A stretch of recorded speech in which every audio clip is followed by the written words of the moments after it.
Modern laptops में अब आप माउस यूज नहीं करते हैं, मतलब कर सकते हैं पर वो ऑप्शनल है। अपने लैपटॉप पर अब आपको देखने मिलेगा कि कीबोर्ड से नीचे की तरफ एक फ्लैट सरफेस होती है और यूजर उस पर मूवमेंट करता है स्क्रीन पर क्लिक करने के लिए। ये एक तरह से समझिए कि जो हमारा ओरिजिनल माउस था वो अब फ्लैट सरफेस हो गया है। जैसे आप माउस को यूज करते हैं लेफ्ट और राइट क्लिक करके, वैसे ही इस टच पैड को आप टच करके मूव कर सकते हैं और लेफ्ट और राइट क्लिक कर सकते हैं। एक और इंटरेस्टिंग तरीका है कर्सर को कंट्रोल करने का, जो है ट्रैक पॉइंट। ये आपको अक्सर बिजनेस लैपटॉप्स में देखने मिलेंगे। उनके कीबोर्ड पर कीज के बीच में, यानी कि कीबोर्ड के बीच में एक ट्रैक पॉइंट होता है जो दिखने में अक्सर छोटे राउंड बटन की तरह दिखता है। जैसे टच पैड यूज किया जाता है कर्सर को मूव करने के लिए, वैसे ही ट्रैक पॉइंट यूज करते हैं कर्सर को मूव करने के लिए। अब आप सोच रहे होंगे कि ऑलरेडी जब टच पैड है तो फिर ये ट्रैक पॉइंट की क्या जरूरत है। तो चलिए मैं आपको बताती हूँ। इसका जवाब है कि यूजर कीबोर्ड पर से हाथ हटाए बिना कर्सर को मूव कर सकता है, जबकि एक यूजर जब टच पैड यूज करता है तो उसे बार बार कीबोर्ड और टच पैड के बीच में स्विच करना पड़ता है। पर ये ट्रैक पॉइंट की वजह से वो टाइप भी कर सकता है और साथ ही साथ कर्सर को भी मूव कर सकता है। ट्रैक बॉल भी एक तरह का माउस है जिसमें एक छोटा सा बॉल होता है माउस के ऊपर की तरफ। आप अपने उंगलियों से इस बॉल को मूव करते हैं और अंदर के रोलर्स इस मूवमेंट को डिटेक्ट करते हैं और कंप्यूटर को इंस्ट्रक्शन भेजते हैं। ट्रैक बॉल डेस्क पर फिक्स होता है, इसलिए इसको चलाने के लिए ज्यादा स्पेस की जरूरत नहीं होती। आपको बता दूं कि ट्रैक बॉल्स आज भी इस्तेमाल किए जाते हैं और कुछ लोग इन्हें माउस की जगह प्रेफर करते हैं। स्पेशली अगर आपके पास लिमिटेड डेस्क एरिया है या फिर आपको कांस्टेंट हैंड मूवमेंट से थोड़ा सा डिस्कम्फर्ट फील होता है, तो ऐसे सिचुएशन में एक ट्रैक बॉल बहुत अच्छा ऑप्शन है। इसकी स्टेशनरी नेचर की वजह से आपको माउस को मूव करने की जरूरत नहीं पड़ती, सिर्फ उंगलियों से ही कंट्रोल कर सकते हैं। इसके अलावा मॉडर्न ट्रैक बॉल्स में भी कुछ ऐसे मॉडल्स आ रहे हैं जिसमें रोलर्स का इस्तेमाल नहीं होता, जिससे मेंटेनेंस और क्लीननेस में आसानी होती है। जॉयस्टिक जॉयस्टिक एक तरह का इनपुट डिवाइस है जो आमतौर पर गेमिंग के लिए यूज किया जाता है, लेकिन कुछ स्पेसिफिक एप्लीकेशंस के लिए भी इस्तेमाल कर सकते हैं।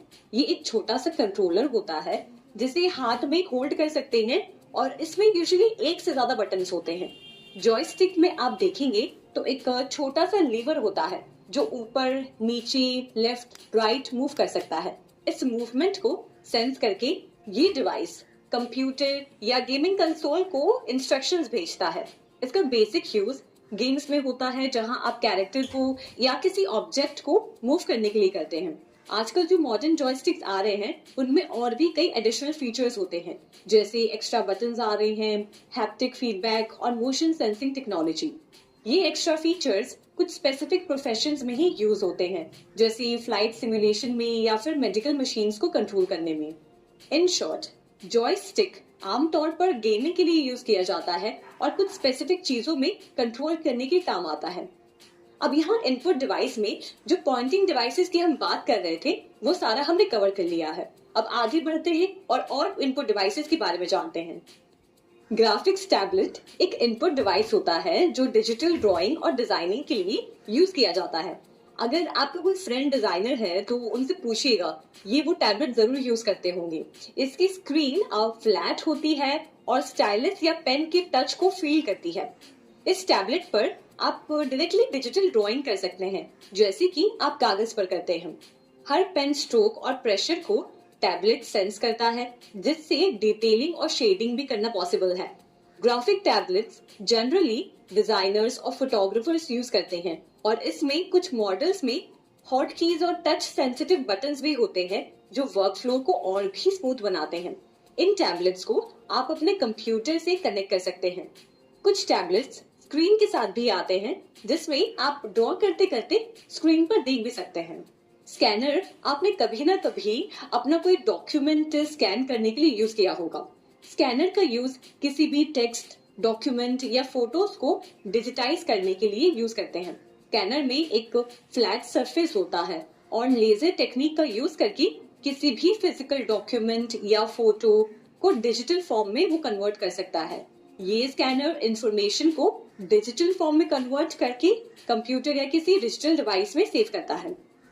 जब आप कोई डॉक्यूमेंट या इमेज को स्कैनर पर रख कर स्कैन करते हैं तो उसकी एक डिजिटल फाइल बन जाती है, जिसे आप अपने कंप्यूटर पर देख सकते हैं। जब चाहे तब उसे देख सकते हैं, एडिट कर सकते हैं या फिर किसी के साथ भी शेयर कर सकते हैं। स्कैनर का यूज जनरली ऑफिसेज में या फिर बिजनेसेस में इंपॉर्टेंट डॉक्यूमेंट्स को स्टोर या शेयर करने के लिए होता है।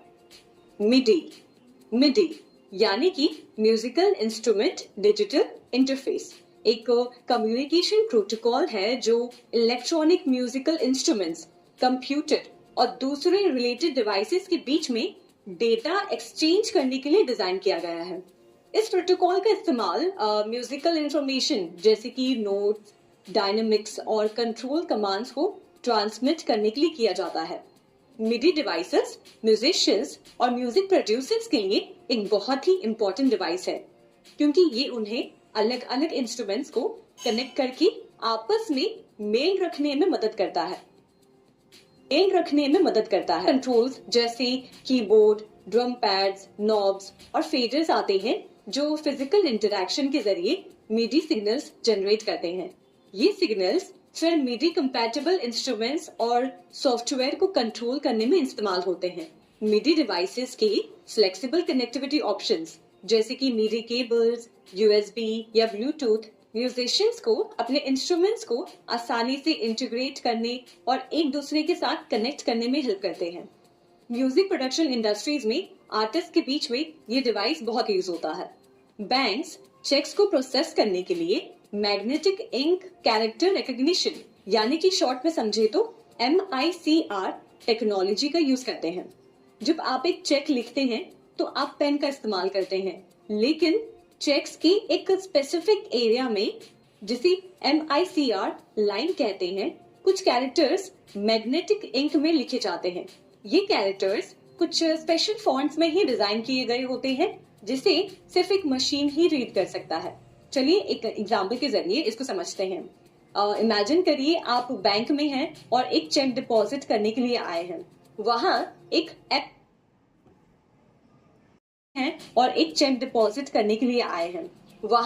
एक MICR रीडर मशीन होता है। ये मशीन चेक की बॉटम पोर्शन को स्कैन करती है, जिसे MICR लाइन कहते हैं। इस लाइन में मैग्नेटिक इंक में लिखे गए कैरेक्टर्स होते हैं, जैसे आपका अकाउंट नंबर, ब्रांच कोड और चेक नंबर।